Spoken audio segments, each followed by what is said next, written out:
शरणागत दिनाथं परित्राणं परायणी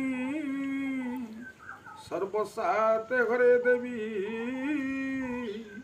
माँ शारदे देवी नमस्तुते। जय माँ शारदा। आजिकार नीतिवाणी रे आपण मानक पई सुंदर कथाटी। गोटे ग्राम रे गोटे बुढ़ीटी रोताए। बुढ़ीटी हेउची जड़े विष्णु भक्त। बेकरे तार थाए या तुलसी माल। बुढ़ीटी भगवान को पूजा अर्चना न करबा पर्यंत पानी भी टोपे ये छुई। दिन दिन मास मास वर्ष वर्ष काल बीती जाइछि। बुढ़ीर तुंडरे सदाबले से भगवान कर नाम था। हठात बुढ़ीर मृत्यु हो गला। बुढ़ी की वैकुंठपुर ये यात्रा करने को ये पड़ा। बुढ़ीटी कहला देख मु वैकुंठपुर को जीवी सत किंतु टिके जमपुर टिके देखी। जमपुर स्वर्गपुर उभय दुईटी जगह मुझे देखी। बुढ़ीटी की प्रथमे जमपुर को नेले। जमपुरी रे बुढ़ी जिते जा पहुँची देखिले जे 5-6 जन लोक आर्त चित्कार कर। बुढ़ी देखला कहला किए एते जोर आर्त चित्कार कर, जोरे कांदुंट। बुढ़ी देखला 5-6 जन लोक रुग्ण अवस्था भोक विकल से बस कांदुता।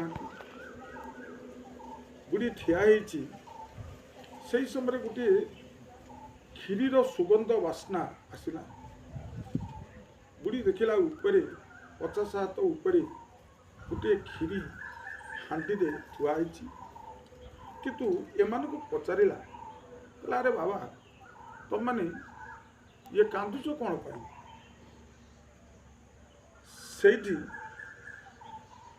से ये व्यक्ति माने कहले माँ एठिक आसला दिन तो आम कि ये खाई भोकर जंत्रणा आम ये सही पार।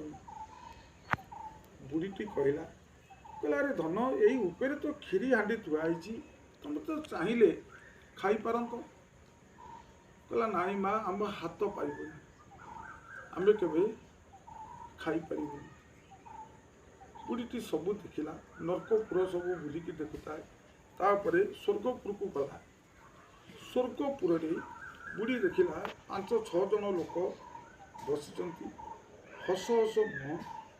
बुढ़ी ठिया देखुता। हठात गोटे क्षीरी बास्ना आसला। बुढ़ी देखला कौटी क्षीरी अच्छी ऊपर को चाहिदेला। 50 हाथ दूर रे गोटे हांडी रे क्षीरी मध्य ये थुआई।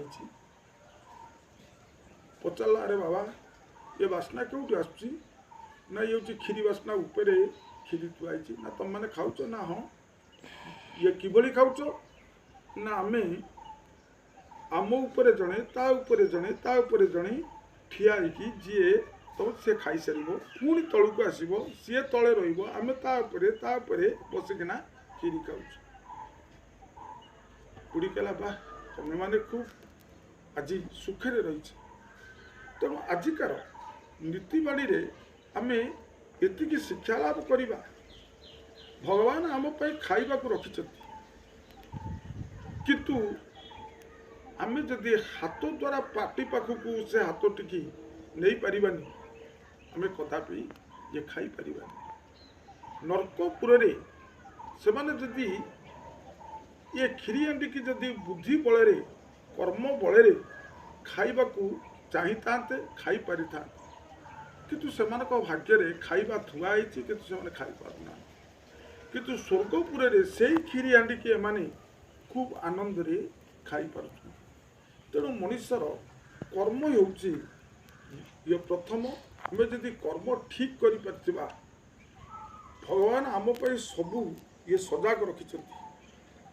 तेणु आम कर्म द्वारा आम निश्चय उपभोग करि। जदि कर्म न करिबा प्रत्येक जिनस आम हाथ पाखु से भी खसी चली। यही थिला आजिकार नीतिबाणीर ये निर्चास कथा। आजिकार अनुचिंता मंगलवार दिन देवी की जदि गोलाप फूल दि जाए ता घरे धन धन गोपलक्ष्मी पड़ी।